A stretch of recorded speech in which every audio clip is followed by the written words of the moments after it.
अस्सलाम वालेकुम दोस्तों। आज की इस वीडियो में हम देखेंगे कि एक्सेल में इफ़ एस का फंक्शन कैसे काम करता है। If S function multiple expressions को इवेल्युएट करता है और जो सबसे पहली ट्रू एक्सप्रेशन होती है उसका रिजल्ट देता है। ऐसी सिचुएशन में जब हम चाहते हैं कि एक फॉर्मूले से मल्टीपल कंडीशंस को एक वक्त में टेस्ट किया जाए और कई इफ स्टेटमेंट के नेस्टेड लूप्स भी ना लगाने पड़े, तो ऐसी सिचुएशन को अगर इफ एस फंक्शन के तहत लिखा जाए तो काफ़ी आसानी हो जाती है। इफ एस फंक्शन तकरीबन 127 कंडीशंस को एक साथ हैंडल कर सकता है। जैसा कि इफ एस फंक्शन वो आंसर देता है जो सबसे पहले ट्रू होने वाली कंडीशन से निकलता है, लिहाजा इस फंक्शन को लिखते वक्त या इसको इस्तेमाल करते वक्त हमें कंडीशंस के ऑर्डर या सीक्वेंस का ख्याल रखना होता है। जैसा कि आगे इस फंक्शन में एक से ज़्यादा कंडीशन भी ट्रू हो सकती हैं, तो इफ एस फंक्शन सीक्वेंस में सबसे पहली ट्रू होने वाली कंडीशन का जवाब देगा।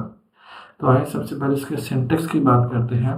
इसका सिंटेक्स ये है कि हमने सबसे पहले इफ एस फंक्शन लिखा, उसके बाद हमने यहाँ पे अपना पहला टेस्ट लिखा, यानी कि पहला टेस्ट या पहला चेक जो कि इफ एस का फंक्शन जो है जिसको इवेल्युएट करें, और अगर पहला टेस्ट का आंसर ट्रू हो जाए तो हमें ये हमारा कस्टम आंसर दे दे, और अगर ये ट्रू ना हो तो फिर इफ एस फंक्शन हमारे सेकंड टेस्ट को चेक करे, और अगर सेकंड टेस्ट ट्रू हो जाए तो हमारे पास ये हमारा यहाँ पे हम जो अपना कस्टम आंसर लिखेंगे तो टेस्ट 2 के ट्रू होने पे हमें ये कस्टम आंसर दे देगा। इसी तरह आप आगे और भी कंडीशंस लगा सकते हैं।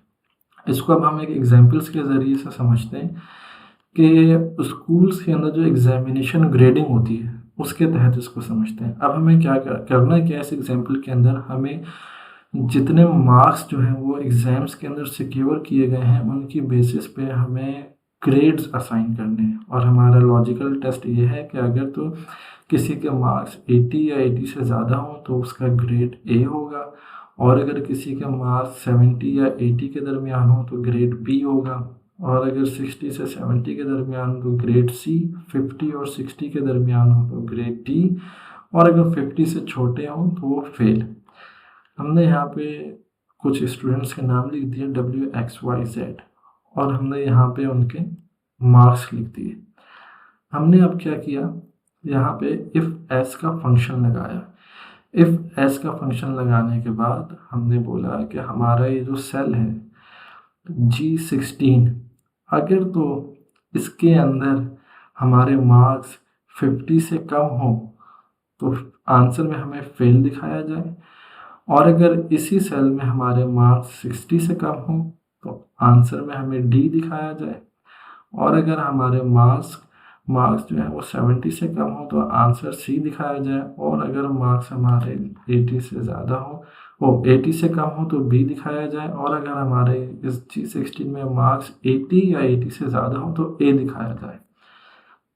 तो इसने हमें क्या दिखा दिया, अब क्योंकि हमारी लॉजिकल टेस्ट के मुताबिक इस सेल के अंदर हमारे मार्क्स 80 या 80 से ज़्यादा हैं तो उसने हमें ग्रेड ए दिखा दिया। बिल्कुल इसी तरीके से इन सेल्स के अंदर भी ये फॉर्मूला लगा हुआ है।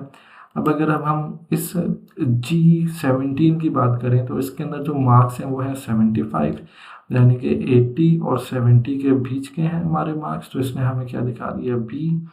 और हमारे पास इस सेल के अंदर मार्क्स हैं सी, और 60 मार्क्स हैं जो कि 60 और 70 के दरमियान हैं, तो हमारे पास इसने दिखा दिया सी। और जेड के अंदर जो हमारे मार्क्स हैं वो हैं 45 जो कि 50 से कम है, तो उसने हमें दिखा दिया फेल। तो इस फंक्शन के अंदर बस आपने एक चीज़ का ध्यान रखना है, सीक्वेंस का। सीक्वेंस बहुत इंपॉर्टेंट है क्योंकि ये फंक्शन क्या करता है, जो कंडीशन सबसे पहले ट्रू हो जाए तो वो उसका आंसर डिस्प्ले करता है।